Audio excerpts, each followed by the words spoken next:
Bonjour tout le monde.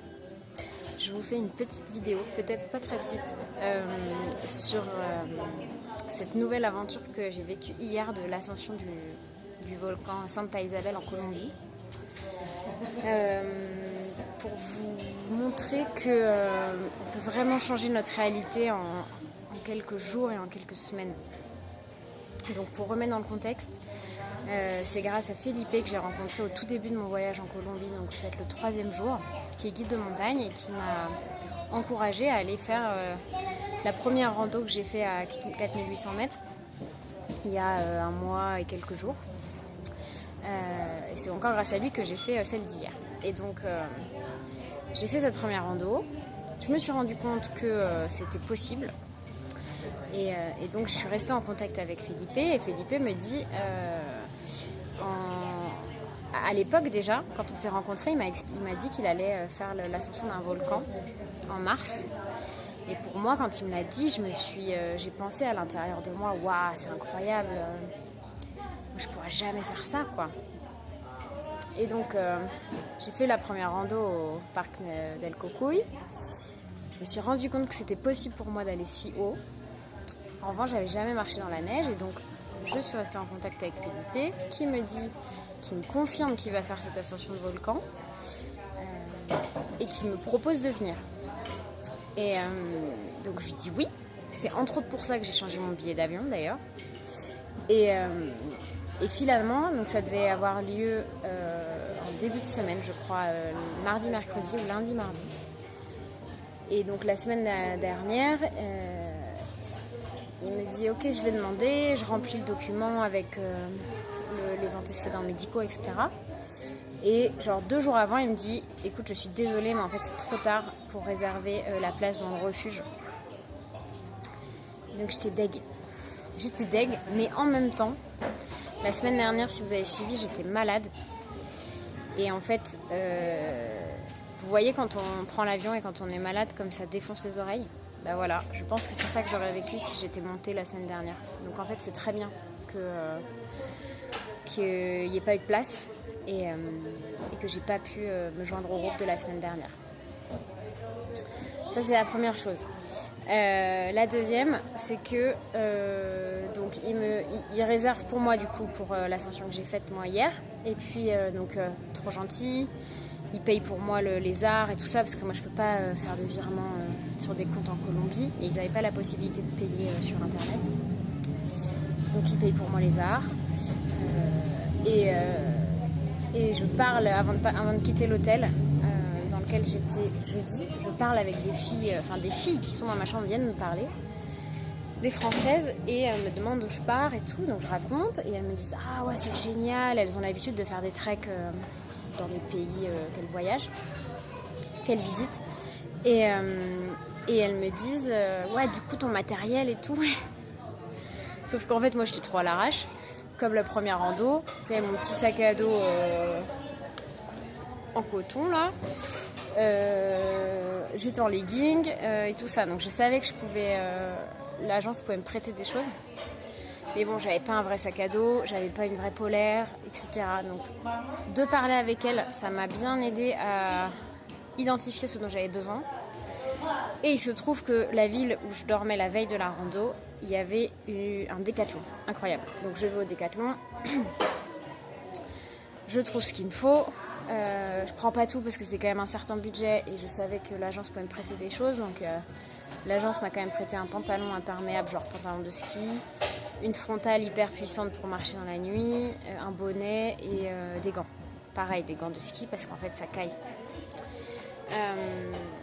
J'avais pas en fait pris la mesure du froid qu'il allait avoir puisqu'on a commencé la rando à 2h30 du matin. Parce que dans ma tête j'avais la première rando que j'ai faite, qu'on a fait 2 jours. Oui, on a eu un peu froid, mais à 6h du matin en commençant, et puis dès que le soleil s'est levé à 7h, ça allait. Voilà. Donc ils viennent me chercher à l'hôtel à 4h30 vendredi matin. Il faut savoir que pour y aller, c'est super long. Donc on a eu 3 heures de route de 4x4, de route merdique au possible. Je ferai une vidéo, vous verrez. Mais en même temps magnifique.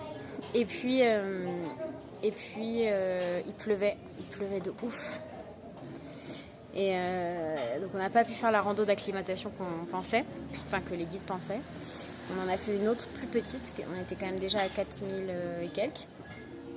Donc on a marché sur du plat, ils ont présenté les plantes, il y a des plantes mais juste incroyables, il y en a c'est des plantes, on a l'impression que ça recouvre un rocher, ça fait vraiment une boule, alors qu'en fait c'est la plante elle-même, il n'y a pas de rocher en dessous et c'est très très dur. Et la géométrie elle est juste parfaite, c'est plein de petites plantes avec des feuilles qui sont... Enfin bon bref, c'est magnifique. Et voilà, donc j'étais avec un groupe de personnes qui venaient de République Dominicaine, qui faisaient un tour en Colombie, et puis un Colombien qui était venu tout seul. Voilà, donc on fait ça. Et puis, donc on mange à 18h, je pense. Et à 19h30, on était au lit, en fait. Parce qu'on a mis le réveil, première fois de ma vie, je pense, que je mets le réveil à 1h10. Même pour prendre un avion, je crois que j'ai jamais fait ça. Et je me suis retrouvée, j'ai eu trop de chance encore, parce que je me suis retrouvée dans une chambre avec 2 couples américano-colombiens qui en fait avaient randonné la journée où on est arrivé, sous la pluie. Et donc leur affaire a été trempée. Donc ils ont eu le droit exceptionnellement de mettre le chauffage dans la chambre, ce que les autres chambres n'ont pas eu le droit. Donc on a dormi bien au chaud, super bien. Je pense que ça a joué aussi sur ma condition du lendemain, parce que du coup j'ai bien pu me reposer. Moi quand j'ai froid, j'ai vraiment du mal à dormir. Et mon corps a bien pu accumuler de la chaleur.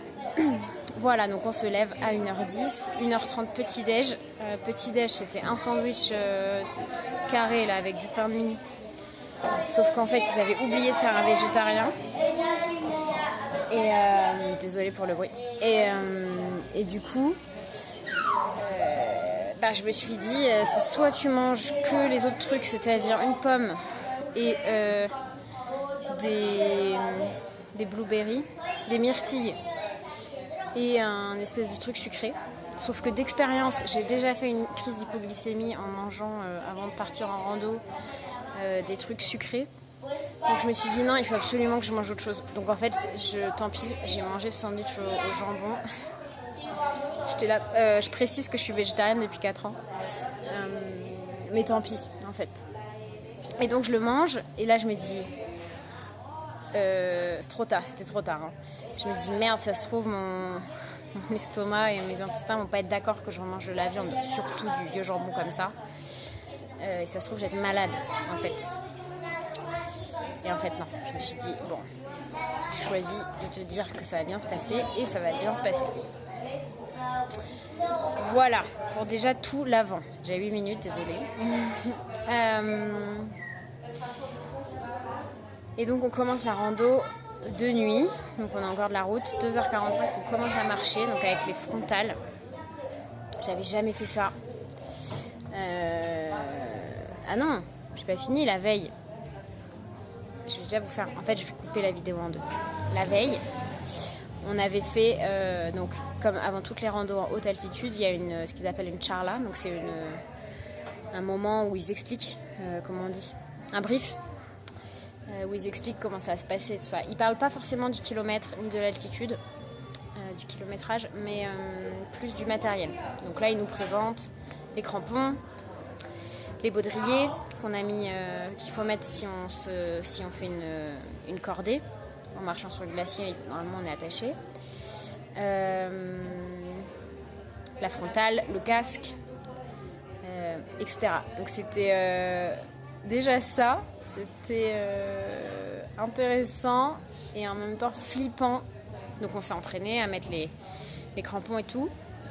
Et en même temps flippant parce que tu te dis que tu vas devoir le faire à une altitude certaine, qu'il va faire super froid, qu'il va falloir le faire avec les gants ou alors sans les gants, mais on va se cailler, qu'on va marcher avec un casque, qu'on va marcher pendant 5 heures dans la nuit. Et donc c'est le moment pour le mental de vraiment pouvoir angoisser et se dire qu'on n'est pas capable, etc. Et en même temps, il y a tout le groupe et surtout il y a les guides. Donc on avait 3 guides géniaux et puis 2 conducteurs aussi, pareil, hyper gentils. hyper rassurants, hyper bienveillants en fait, que des hommes. Et donc eux, voilà, ils nous ont répété 20 fois les règles de sécurité, qu'il fallait pas marcher sur la corde, etc. Par exemple, moi je me faisais traduire les mots que je comprenais pas. J'en avais pas beaucoup, mais quand même. Notamment pissard, qui veut dire écraser, un truc comme ça, genre marcher sur la corde, il faut pas le faire, évidemment. Voilà, et donc eux étaient hyper rassurants aussi. Je me suis retrouvée dans un groupe où il y avait vraiment encore une fois tous les âges, tous les types de corps et en tout cas vu d'extérieur, de forme. Et donc j'étais rassurée aussi de me dire que j'étais pas que avec des grands sportifs, etc. Donc j'étais confiante. Voilà, même quand je vous ai fait la vidéo la veille de je suis en flip total, il y a un truc où je me dis j'ai confiance en fait. J'ai confiance en mon corps et j'ai confiance en lui pour me dire si ça va pas. Et en moi pour l'écouter. Voilà, je vous fais une autre vidéo demain. Enfin, je la fais maintenant, mais je la publie demain.